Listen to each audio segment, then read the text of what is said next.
Frank Vaganée, a pleasure to meet you. Fantastic gig tonight, congratulations. I enjoyed every single second. What was the best bit for yourself? The best piece, you mean? Well, for me it was kind of special that we could do a premiere with a new piece, you know. So it's the first time that I could hear it in a concert situation. That's always it's always a challenge to write a new piece and then hear it for the first time really on a concert on stage. That was quite special. That was definitely one of the highlights for me. How did it go for you? Did there your critical acclaim on that section?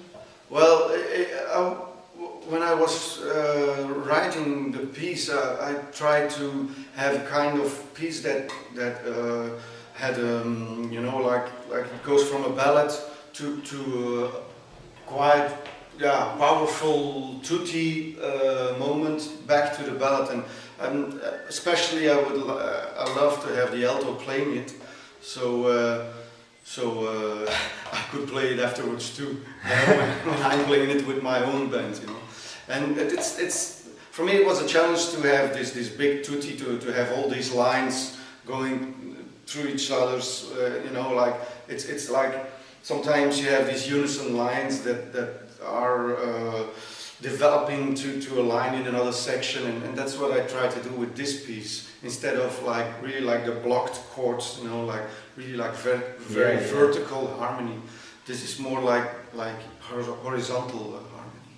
Yeah, I mean, how did you come to play the Jazz Composers Forum here then? Well, it's thanks to Carlos Azevedo, piano player. I know him since 10 years or so. He came to Belgium once during a contest that we had with our band, a composition contest, and he won that contest. And since then we stayed in contact, and he asked me to come over to play with this band in 2005 when they had a recording with Chris Cheek. And afterwards we asked the band over to Brussels to play on the Brozella Jazz Festival. So you know, there's a warm relationship between the two bands, between me and Carlos, but also between the two orchestras, and that's something that stays, and you know, that's partly also the reason why I'm here, I guess. Yeah, I mean, you know, when you how did jazz first grab you, and especially the sax, you know? Well, I started to play music when I was 7, and in fact it was in a marching band where I lived, in the village where I lived. They asked me, they asked my father, are your sons maybe interested in playing in a marching band? So we did, and then after a year I went to the music school, and first of all I wanted to play trumpet, but they, for one or another reason, they decided from the marching band that it wasn't my instrument. So after, then I tried trombone, and then I tried, but it wasn't good either, and then there was this tenor saxophone, but I was too small, so I couldn't reach the keys, you know, my arms were too short. So it became alto, and it stayed alto, so that's that thing. And so I started to play alto. I played like 12 years classical alto, and in the meantime, when I was a year of 14, I heard for the first time a big band playing live, and I was really completely surprised by it, and it blew me off my you know, how do you say it? Your head. Yeah. And your because mind. I was used to the marching band, I was used to what I did for many years, and suddenly there was trumpets playing high, and people standing up to play solo, not even looking to their parts, you know, not even looking to the music, and just improvise. For me it was all new, and I was really interested in that, and from that moment on I said I want to do that.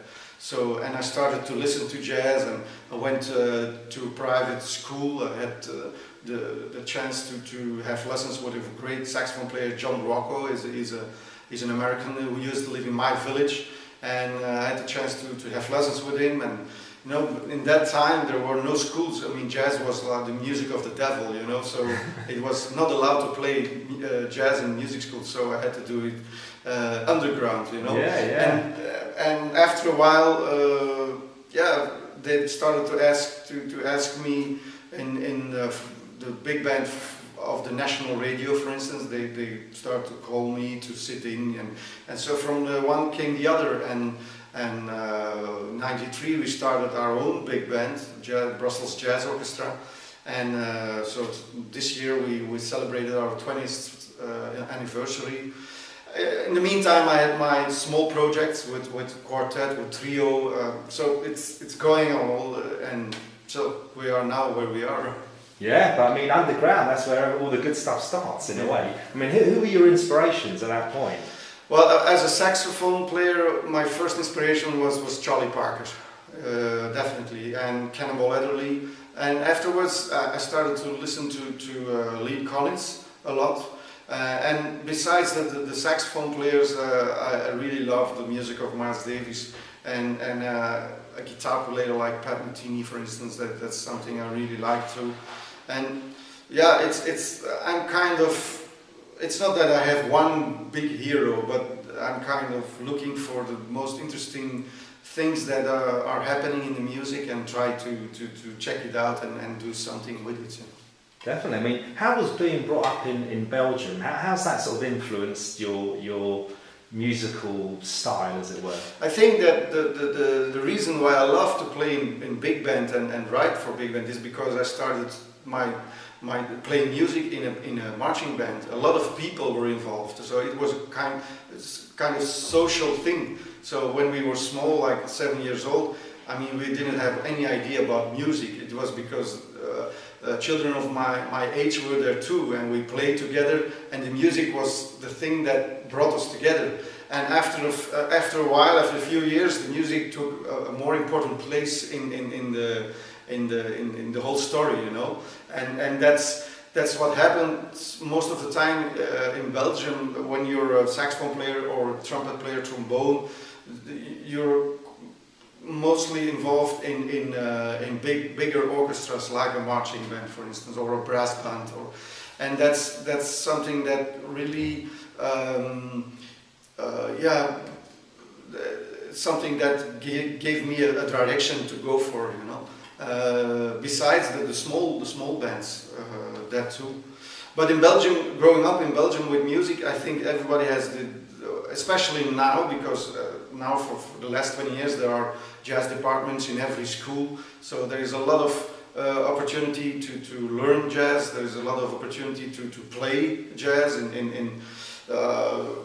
a lot of clubs are coming, or pubs where you can play. It's all small, of course, and we have a few great jazz festivals, like the Jazz Middelheim Festival is there all for ages, and now we have, since 10-12 years, we have again Jazz Festival, formerly known as the Blue Note Jazz Festival. Oh, yeah. And we have a few in the French-speaking part of Belgium. So it's nice to work and to play to play jazz in Belgium.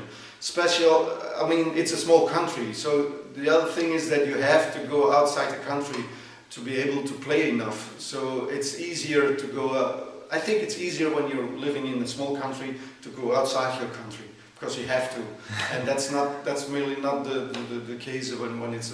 I think you can compare it with Portugal. Portugal is also a small country. Yeah. I think that they have also 10 million people living here, like Belgium, and they often go to the States or even to France or even to Scandinavia, and that's also the thing that now with all these student exchange programs, you know, Erasmus. You see them all over the world, and that's a really good thing. Can you explain the band lineup tonight? The band lineup is a traditional jazz orchestra, like a modern jazz orchestra, with the woodwind section, 5 saxophones, 1 baritone, 2 altos, 2 tenors. Sometimes they play or they double, like flutes and clarinets, and the baritone saxophone plays bass clarinet. Not in this program, but normally he's doing that. Then we have the trombone section. It's 3 tenor trombones and 1 bass trombone. And then we have the 4 trumpets. And the lead trumpet is really the really important, most important voice of the band, because it's the lead, it's the highest voice. And then we have the rhythm section, and in this case it was piano, guitar, double bass and drums. And traditionally the guitar isn't there always, but in this case the guitar had a place in the music. Yeah, no, it sounded absolutely brilliant. I mean, you also the co-leader of Frank Vaganée and the Mike Del Ferro quartet. Yeah. How does the chemistry change there then between something like tonight's performance here and in the quartet, or even in the trio, to be honest? Yeah, it's you know, when I play in these smaller bands like this with Mike Del Ferro, he's a Dutch piano player. I know him for many years, and we play together since '92, I think.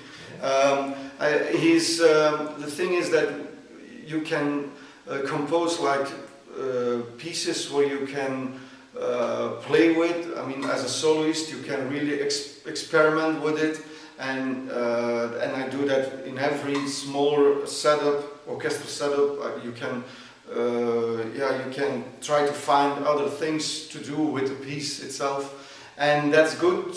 Afterwards, if I have an idea to arrange that same piece for a jazz orchestra, then these ideas, they come into the arrangement, and so in that way it can develop too. Yeah, I mean, you're also the artistic leader of the Brussels Jazz Orchestra, and you know, you're central in founding that. What was the reason behind sort of the ongoing project then?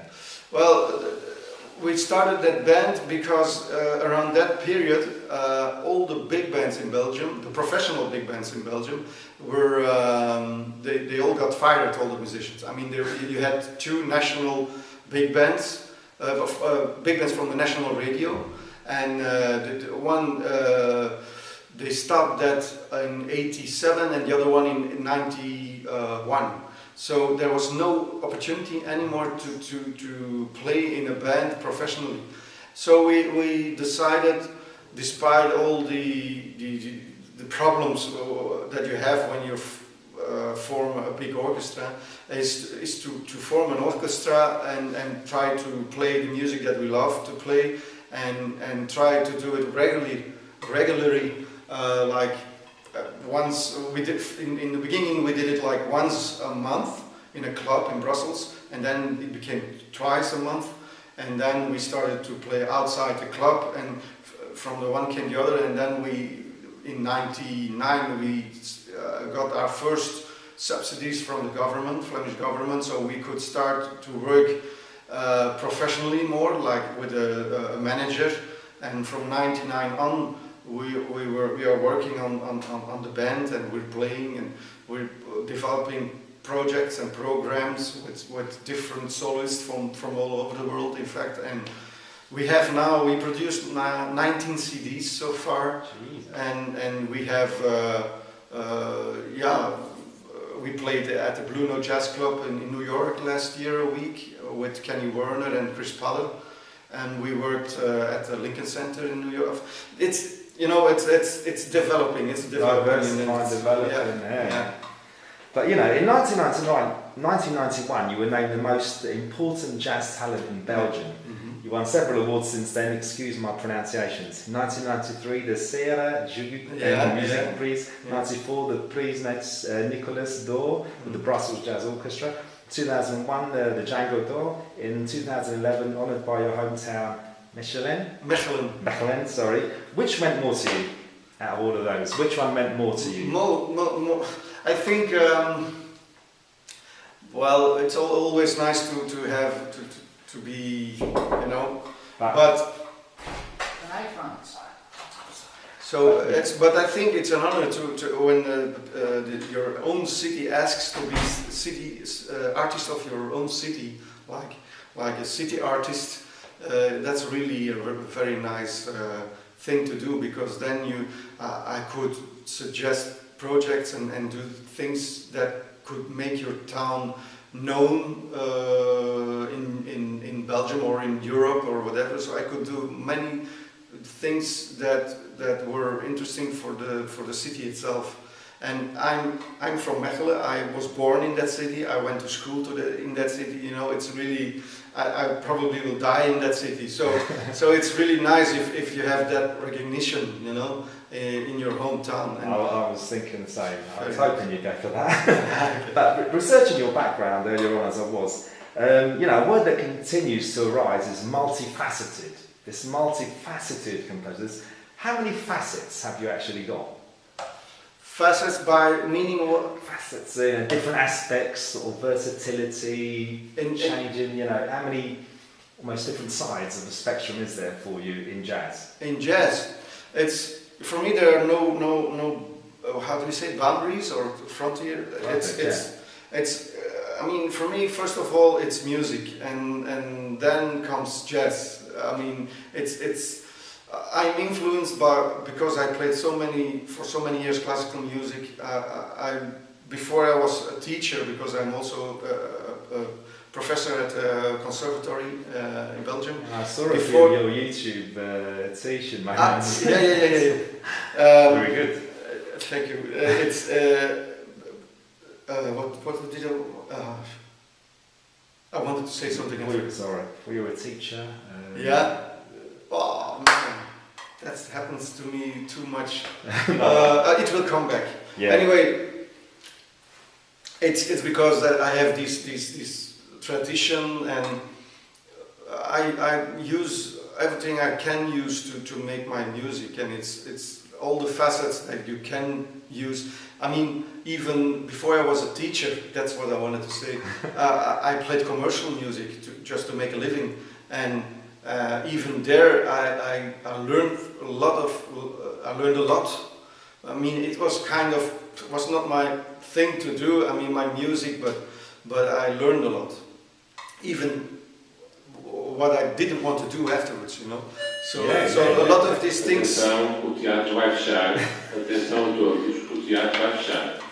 a lot of these things came together, and then that's who I am, I guess. Yeah. Yeah, another thing that, you know, obviously we had a chat about earlier, so, you know, you played the music of Ludwig Bors in the French silent film The Artist. Yes. You know, how did that come about? That's a quite strange story, because in 2011, I think, the production the production people of that movie called us if you were available 2 weeks later to record that music, because the movie was made, the scenes were recorded, the dance scenes were recorded. They had a problem with the rights, because normally they wanted to use music of Benny Goodman and they were not allowed to use it. So suddenly they had a movie but no music. And so the composer of the movie, Ludovic Bourse, French composer, he made a new music in the style of what they had in mind, and we recorded it in Ghent in the studio. And you know, for us it was like a job, you know, like something. We called everybody, hey, listen, there's somebody who wants a big band, so do you have time to come over to play? That's what, and we forgot a little bit about it. And around January, suddenly in the morning, I was doing the dishes, and suddenly I hear on the news that The Artist won the Golden Globe. So, and I was thinking, isn't that movie that we were playing on, you know? And yeah, from that point on, the movie won so many awards, like the Césars and the BAFTA in England, and then this nomination from the Oscar came, and then at the end, finally the Oscars. So were 2 crazy months really, and it meant for the band it was really special, because since then the name of the orchestra is really well known. For the fact that we were the orchestra on that movie, but I mean, since then a lot of people call us to check if we want to play. Let's say of the 10 people that call, you have to explain 5 people that we're not really only doing that kind of music, that we are another kind of orchestra. So 5 people, they will tell, okay, that's cool, but we don't need that. So, but still, we have 5 more gigs, you know. Yeah, So that's the advantage of the artist for us. It's the name that is more. If you say, I had it last summer, just on holidays in France, and I've met people, strangers for us, and they asked after a while, yeah, what are you doing in a job? Yeah, I'm a musician. Oh, yeah, I'm a musician, saxophone player. Okay. Yeah, I play in the Brussels Jazz Orchestra. Oh yeah, Brussels Jazz, that's from the artist, you know. So the people are really, and for a jazz orchestra, that's really not. Yeah, opens doors. Yeah, and that's a good thing about it. Anyway, Frank, thanks a lot for your time. But for somebody that hasn't quite gone to Frank Vaganée as yet, what 3 tracks would you say across everything that you've done? Would you say these are the favourite 3 tracks that you should check out because these really sum me up? Okay, first of all, the track that I always loved and always will love is Charlie Parker playing with strings when he plays Just Friends. That's unbelievable. That's an unbelievable piece of music. Then I think that many these records now it gets really difficult, but it's you have this version of Cannonball Adderley playing Autumn Leaves with his quintet. It's very nice too. It's on an LP called Something Else. And maybe third, I was always a fan, and I'm always been a fan of the Vanguard Jazz Orchestra and also Maria Schneider's music. That's really that's an orchestra that really they created a new kind of orchestral jazz music, and that's really special, and that's something that's always in the back of my head when I write music. It's a different sound, and it's not easy to find something new these days. So, but they did that, and that's really great. Fantastic. Well, thanks a lot for your time. Okay. I know you're going off to Italy now for a holiday in Yes. La Casa del Grappa in Veneto. Enjoy yourself. I had a fantastic night tonight, and it's been a pleasure meeting you. Okay, thank you. Thank you very much. Thank you.